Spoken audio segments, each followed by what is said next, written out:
All right, so a few people asked me to do a video review of my new Ranger lift. Here's the hydraulic unit. You can see the quick disconnects. They're awesome. They do not leak at all and disconnect real easy. Here's the two hydraulic lines that go to each lift. The lifts are independent. They do raise at the same time. In there's also after the 20-inch leads, there are also quick disconnects, so you can disconnect these cables in multiple places. The car's on the ground. I'm going to raise it for you guys to show you how it does. Here's one of the ramps. It's a little bit off the ground right now. I do have it on the rubber blocks. There's a rubber block up front, and then there's a rubber block in the back. These will get down to 3 inches off the ground, so it's no problem sliding in underneath the race cars, or any car for that matter. So now let's give you a demonstration. Again, there's the control unit. It's powered off 120. So I got my, this is a 20 amp circuit down here. Powers the air compressor, the bandsaw, and then the Ranger lift.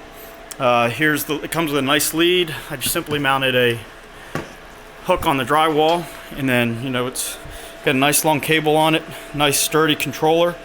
So then here it is going up.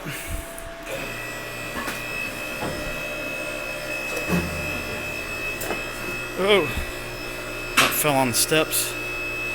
So it'll get the car quite high, a lot higher than you can on a jack and jack stands.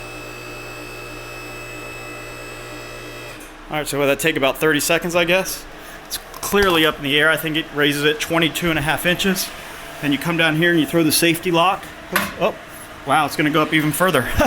So it's really only the second time jacking the car up.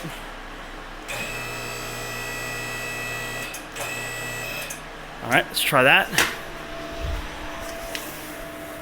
Oh, shucks. Okay, lucky number 3, here we go.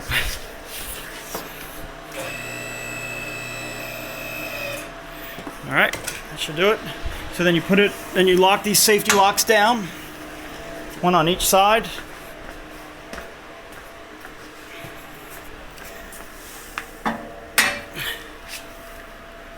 One on each side. Here, well, I guess this might even show better. I get the door off. So yeah, here you go. So there's the rubber block there. There's a rubber block there. And again, this is well over 22 inches off the ground. So then you come back to your unit and you lower it.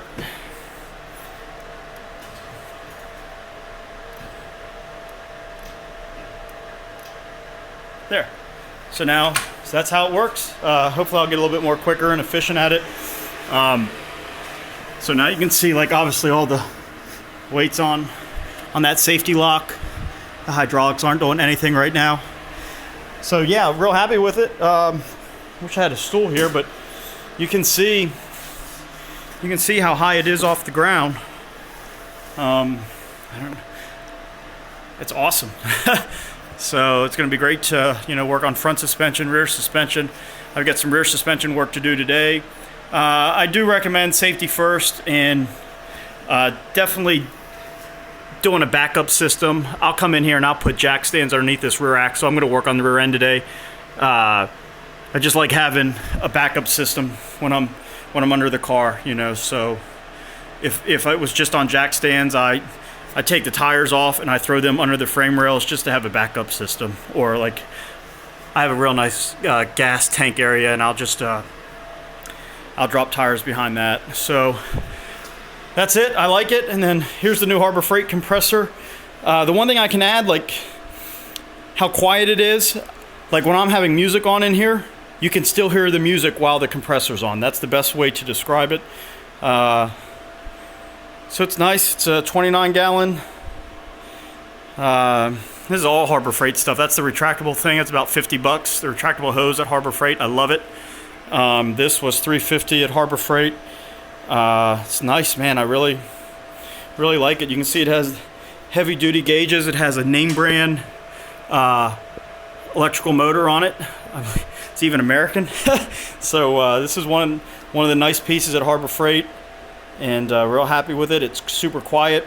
It's 150 psi, 2 horsepower. Love it. So that's my review for the day. So far so good, but again, I won't with this lift. I won't know until it's racing season, and Sharky and I are getting the car in and out of here on a daily basis. How convenient this is. You got 2 options. You can take those ramps and push them center of the car, and then drive the car, straddle those ramps and then pull the ramps out to raise the car, or you can pull the ramps out and then pull the car out, pull the car in, and then push the ramps underneath. So I still don't know which way it's going to go, but so far so good, and it's time to get to work.